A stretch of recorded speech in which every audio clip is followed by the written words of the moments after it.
Hey guys, welcome back to the channel. So it's been 1 year since we bought our first property here in the United Kingdom.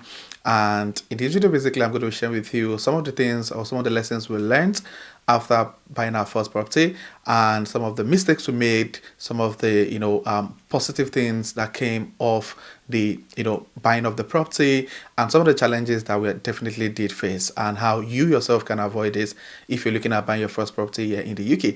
And if you currently own a property, please share your experience with us in the comment section. Trust me, buying a house comes with a whole lot of challenges compared to renting, and it also comes with a lot of exciting things that comes after. We did a little bit of experiments a couple of weeks ago, whereby we called someone to come in to evaluate our property, thinking that we're actually going to want to sell it, and how much, if we're going to sell the property after 1 year, how much are we actually going to be able to sell it for. So we did the experiment, and your mind will be blown by what we discovered after we got someone to come in to evaluate the property. So if you're looking at getting your property very soon, you sure want to stick to this video to the end, so you can learn from some of our mistakes and you can find a way to avoid making the same mistakes. And also, if you're contemplating whether to buy or not, I'll also share with you positive things that comes with buying your first property here in the United Kingdom. So if this is something you'd like to know more about, don't go anywhere, keep watching to the end.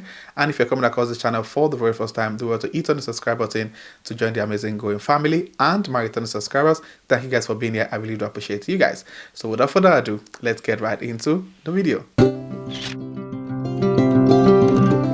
February last year, 2024, my partner and I decided to get our first residential property here in the United Kingdom. And, we've been planning for that for, buying a house for like 2-3 years. However, one of the things that made us, go all in to buying the property was because a few weeks before then, we discovered that we expected a baby. We just felt, okay, since the baby is coming into the picture, it's time for us to settle down in a particular location and then invest the few, tens of thousands of pounds that we've got in our accounts to buying the property. So that was the major reason, the major thing that actually pushed us to really go all in. We had the funds already. I mean, we're still kind of procrastinating. Oh, are we going to stay in this city? Oh, let's move to this new city. So when the baby came into the picture, or we're expecting that the baby is coming into the picture, we just decided to go all in.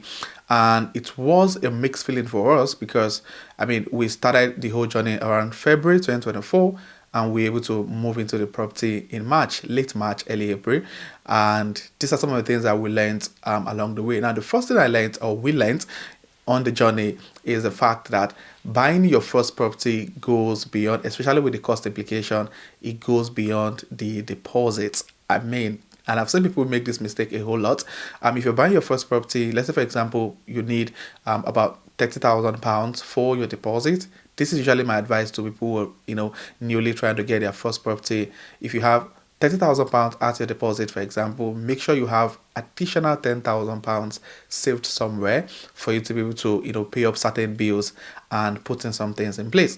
Now, depending on the property you're buying, some property comes, with flooring, some comes with your garden all sorted, while some don't. So depending on the situation of what you're getting, that will determine how much extra funds you will need to buying that first property. Now, for us, we were quite lucky. The flooring of the house was completely done. We also had, the flooring all sorted. We had blinds put in throughout the entire, house. So we didn't really have to do much when we moved into the property, even though my wife didn't like the flooring. So as at the time I'm making this video, we're currently changing the entire flooring in the in the house. So yeah, but if you're happy with the flooring being done, you wouldn't need to spend any time. I mean for the last 1 year, we haven't really done much on the property, aside from the few things that we bought and additional furniture that we had to include in the house from what we were bringing from where we were coming from. So we didn't really do much. However, depending on the situation or the current state of the property, that will determine how much you will need to do. The second thing we didn't really prepare for was DIY. Honestly, the first 5-6 months into moving into this property, I had to do a whole lot of DIY I never believed I could do.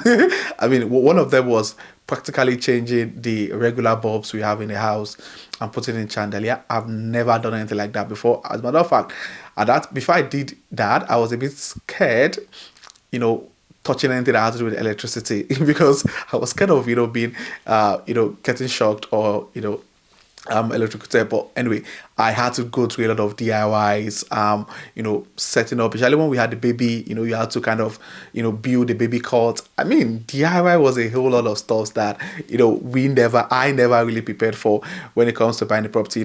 While renting, all I need to do basically is anything gets faulty, put a call through to the agent or to the landlord, and they get all of that fixed. So yeah, I mean, it's just really, really important to ensure that you have it in mind that DIY, because if you don't want to do your DIY, the cost of paying someone to do it. I remember when we moved into this house, the general bathroom, there was, so when they did build the property, the tiles on the wall was done halfway. It wasn't done to the ceiling.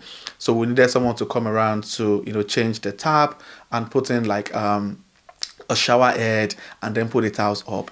That was all we were trying to do. Then probably put like a glass door, so it just kind of helps shield anyone having a bath and preventing water from spilling out. And we contacted a couple of contractors, and the lowest quote we got was £2,400. And I'm like, what are you doing? Just put a shower head, tiles up, and one glass, 2004. So if you don't want to do DIY, the cost of you paying someone to do it for you is absolutely ridiculous. So you need to have that at the back of your mind. Now, and that thing you also need to put into consideration, which I think we were lucky, on, was ensuring that you're buying your property in a very strategic location. This is really important. And when I say strategic location, it's quite relative to different individuals.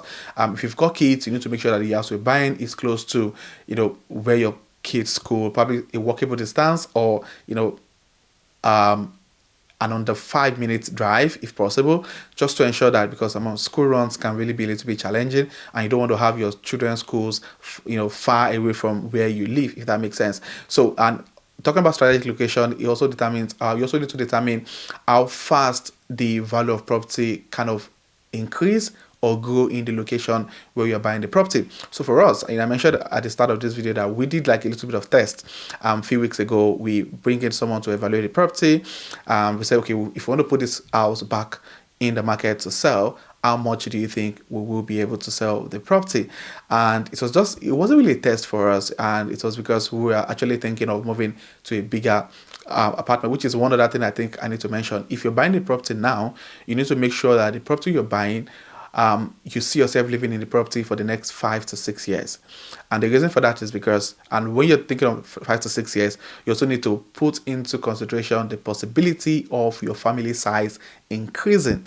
So if you see that in the next 5 years you're going to have 2 more kids, buying a 2-bedroom flat is definitely not a good idea, or a 2-bedroom house is not a good idea.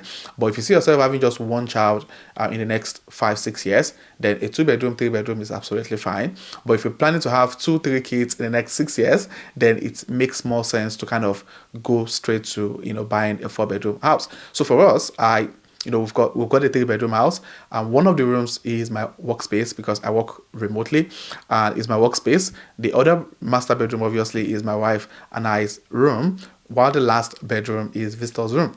So now, having a baby now, it means that she's still probably under 1 year, so she still stays with us. The bassinet is in our master bedroom, but at the point she'll need to move to our own room, and there are 2 options. It's either we convert a part of the visitor's room to our own bedroom, or my workspace have to be our bedroom. So it means that I'm probably going to struggle with having to get a workspace. So what is really important or relative is what exactly is the future plan, and make sure that you're buying the right number of bedroom for your next property. When they came to do the evaluation on the property, one of the things that really stood out was the fact that we bought the house in a very fantastic environment. I mean, a couple of friends who had come to visit, when we had a baby, during my birthday party, many of them, attest to the fact that, wow, this is an amazing neighborhood.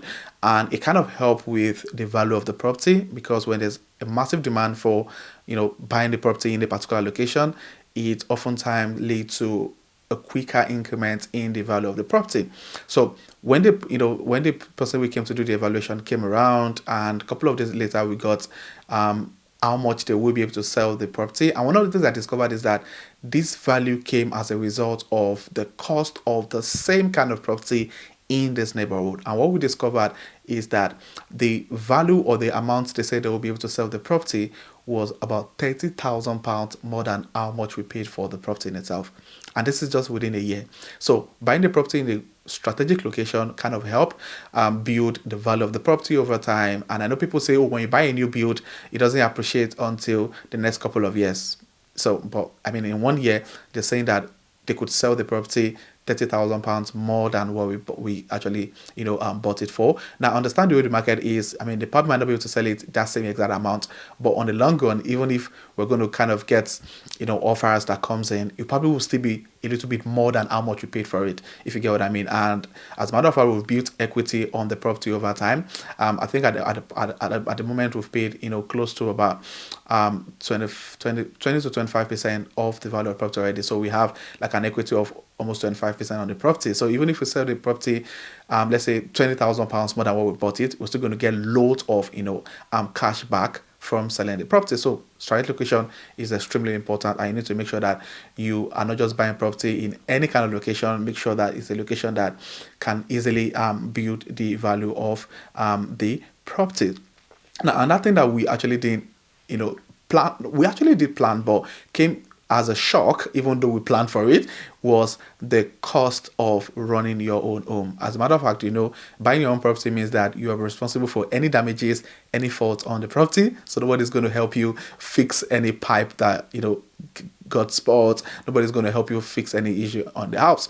So the bills we're paying on the house, on electricity, gas, increased exponentially from what we used to pay. I remember, when we live in our 1-bedroom apartment, we're paying roughly about £120 on electricity and gas monthly.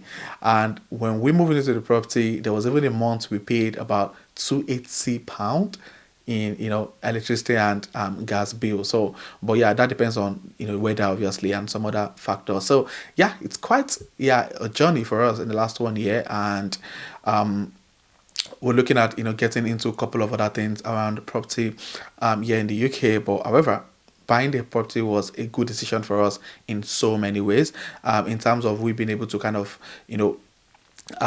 live comfortably. We've got like the house to ourselves, and having liberty to be able to make certain changes on the property, and most importantly the space. I mean, we can't negotiate, or we can't compromise the space for anything compared to renting an apartment. And if you're going to rent an apartment like this, I mean, most people who rent an apartment like this in this area, they pay about £100 more than what we were paying on mortgage. And in as much as we were still paying a couple of hundreds of pounds on how much we pay monthly goes on interest, I think it's still a good deal, because some percentage still goes on your principal on the property. So when people say buying and renting a house, renting a house is better than buying a house, I really never, to date, I still don't understand the thought process on that particular scenario. Because even if you're not doing a mortgage, you're definitely renting, and if you're going to get the kind of size of property that you are now, you're going to be paying a whole lot of money on rent. So what do you think about, what's your thought about renting and getting a mortgage in the United Kingdom? And for those who don't know, getting a mortgage is not cheap. Trust me, even if you're paying 10% on the value of the property, trust me, it is not cheap. So you need to make sure you make adequate plan. I've made a couple of videos in the past on the whole mortgage process, from stage 1 down to the completion stage, things you need to put into consideration, the hidden cost of buying the property. You can check out the videos somewhere on this channel. And if you have any question about buying the property here in the UK, state those questions in the comment section. And if you're coming across my channel for the first time, I share everything UK immigration, transitioning into tech, and lifestyle vlog generally. Please do well to hit on the subscribe button to join the amazing growing family. And my returning subscribers, thank you guys for being here. I really do appreciate you guys. So this will be the end of this video, and I'll see you guys in my next video. Thank you.